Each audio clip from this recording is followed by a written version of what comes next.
BJP प्रदेश प्रवक्ता प्रतुल शाहदेव। प्रतुल जी, आपका बहुत बहुत स्वागत है लाइव 7 में। पहला सवाल, इतिहास में पहली बार किसी सीएम को ईडी ने तलब किया, वो भी भ्रष्टाचार के मामले में, क्या कुछ कहेंगे आप? देखिए, 1,000 करोड़ का भ्रष्टाचार है जिसे ईडी ने एस्टिमेट किया। माननीय मुख्यमंत्री जी ने इस तरीके से आज पब्लिकली प्रेस कॉन्फ्रेंस के जरिए ईडी के प्रश्नों का जवाब देने की कोशिश की, जो प्रश्न उन्हें मिले भी नहीं थे, और एक पब्लिक परसेप्शन बनाने की कोशिश की कि 1,000 करोड़ का घोटाला संभव नहीं है। तो ये तो सबसे पहली जीत हुई कि उन्होंने इस तरीके से स्वीकार किया कि घोटाला है। क्वांटम पर वो बात कर रहे थे कि 1,000 करोड़ का घोटाला संभव नहीं हो सकता। देखिए, बेहद दुखद है कि एक संवैधानिक पद पर बना व्यक्ति को जिस दिन ईडी का सम्मान होता है तो वो ईडी पे आरोप लगाता है, राज्यपाल पर आरोप लगाता है ईडी कार्यालय जाने से पहले, और इस तरीके से ईडी को जो उसे जवाब देना है वो सार्वजनिक कर देता है। हम मानते हैं कि ये जो गोपनीयता होती है इन्वेस्टिगेशन की, ये भी भंग किया है माननीय मुख्यमंत्री ने, और उन्होंने जो संविधान के प्रति और कानून के प्रति आस्था की शपथ ली है। तो ये हमने कभी देश के इतिहास में पहली बार देखा कि एक मुख्यमंत्री को सम्मान, और एक मुख्यमंत्री ने अपने सम्मान होने के बाद पेशी से पहले ही खुद को जिस तरीके से राजनीतिक एक षड्यंत्र का शिकार बताया। ये तो क्रिमिनल इन्वेस्टिगेशन है साहब, और भी 1,000 करोड़ का। मुख्यमंत्री अगर पाक साफ है तो उन्हें किस चीज का डर है? दुनिया की कोई एजेंसी गलत चार्जशीट नहीं कर सकती, और किसी ने मान लीजिए गलत चार्जशीट भी किया तो अदालतें होती है, लेकिन मुख्यमंत्री ने आज जो पब्लिक ओपिनियन बनाने की कोशिश की, जो नैरेटिव सेट करने की कोशिश की, ये दुखद है। जी आयुष जी, आपने नैरेटिव के बारे में बोला प्रतुल जी। जिस तरह से जेएमएम कार्यकर्ताओं का महाजुटान हुआ है, मुख्यमंत्री ईडी कार्यालय रोड शो करते हुए गए हैं, इसके क्या कुछ मायने है? इसे राजनीतिक एंगल तो नहीं दिया जा रहा है? देखिए, पूरे तरीके से राजनीतिक दबाव डाला जा रहा है। मुख्यमंत्री के यहाँ कार्यकर्ताओं को बसों से ढोकर लाया गया रांची चलो के नारे के साथ, और ये कह रहे थे कि नहीं, ऐसा कोई नहीं है, कार्यकर्ता स्पॉन्टेनियस आएंगे। लेकिन जिस तरीके से ऑर्गेनाइज तरीके से ऐसा लगता है कि ईडी पे पॉलिटिकल प्रेशर बनाने की कोशिश की जा रही है। ये एक इन्वेस्टिगेशन है, क्रिमिनल इन्वेस्टिगेशन है, एक घोटाले का इन्वेस्टिगेशन है। इसमें पॉलिटिक्स कहाँ से आ गया साहब? हमारे प्रधानमंत्री जी ने 28 मार्च 2010, मुझे अभी भी तिथि याद है, 28 मार्च 2010 को एसआईटी को 10 घंटे पेश किया था। उस दिन तो भाजपा ने कोई नाटक नहीं किया था, कोई ड्रामेबाजी नहीं की थी, सड़कों पर कार्यकर्ता नहीं उतरे थे। आडवाणी जी, जोशी जी ने भी सीबीआई इंक्वायरी फेस किया था राम जन्मभूमि केस में। हमने तो कभी पूर्वाग्रह का आरोप नहीं लगाया था, लेकिन माननीय मुख्यमंत्री जी क्या कवर अप करना चाह रहे हैं कि इसे राजनीतिक साजिश दे रहे हैं, और इनके कार्यकर्ता आज रांची की सड़कों पर, पूरा शहर जो है वो भयभीत है। जी प्रतुल जी, कहीं ना कहीं आपका कहने का मतलब यह है कि इस महाजुटान के जरिए सीएम इस इंक्वायरी के दौरान पब्लिक सिंपैथी लेने की कोशिश कर रहे हैं?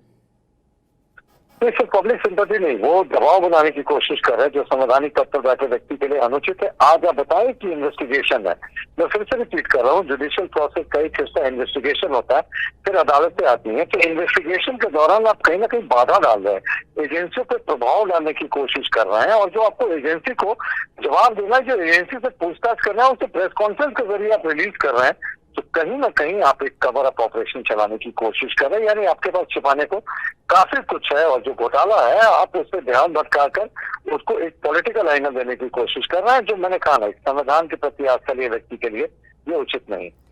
जी, ईडी कार्यालय जाने से पहले मुख्यमंत्री ने एक प्रेस कॉन्फ्रेंस किया, तो इस प्रेस कॉन्फ्रेंस के क्या मायने? क्या वो अपनी बातें रख रहे थे या वो मीडिया स्टंट कर रहे थे?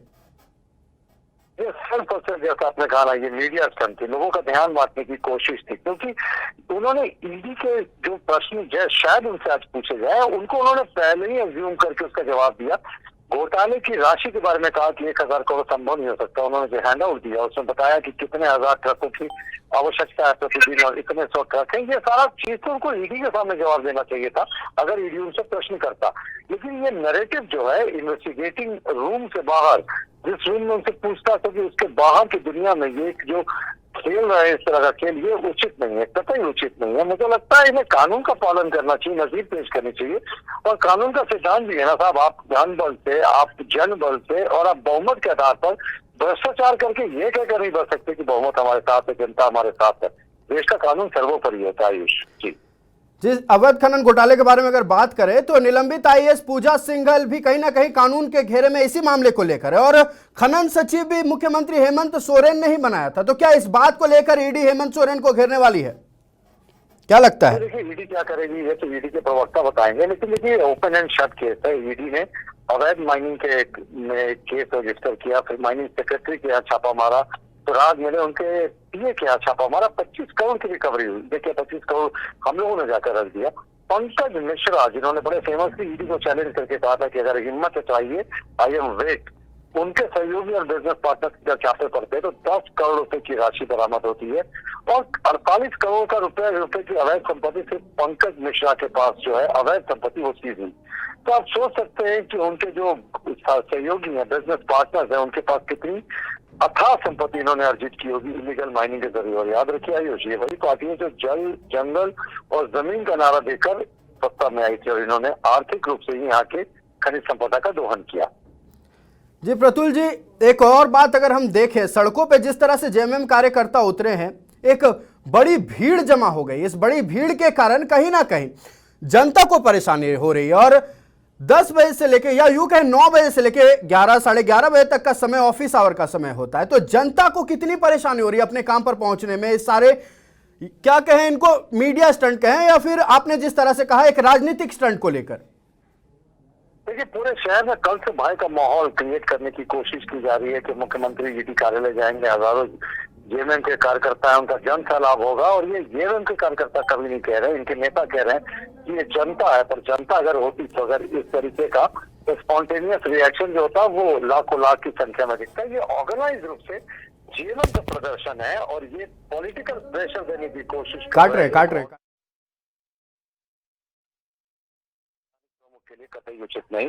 और पूरे तरीके से शहर की जो ट्रैफिक व्यवस्था है पहले हाथ में ध्वस्त हो गई थी। इसके लिए आप ट्रैफिक पुलिस कर्मियों को भी ब्लेम नहीं कर सकते, क्योंकि इनके कार्यकर्ताओं ने, देखिए कितनी बड़ी बड़ी घोषणाएं हुई थी कि बड़े बसों को नहीं घुसने देंगे, कार्यकर्ताओं को बाहर रोक देंगे, लेकिन बसों की दूर की क्या बात करें। मैं सहजानंद सरस्वती चौक पे रहता हूँ, हरमू में, यहाँ पे जेएमएम की बसें खड़ी थी सुबह से लेकर लगातार।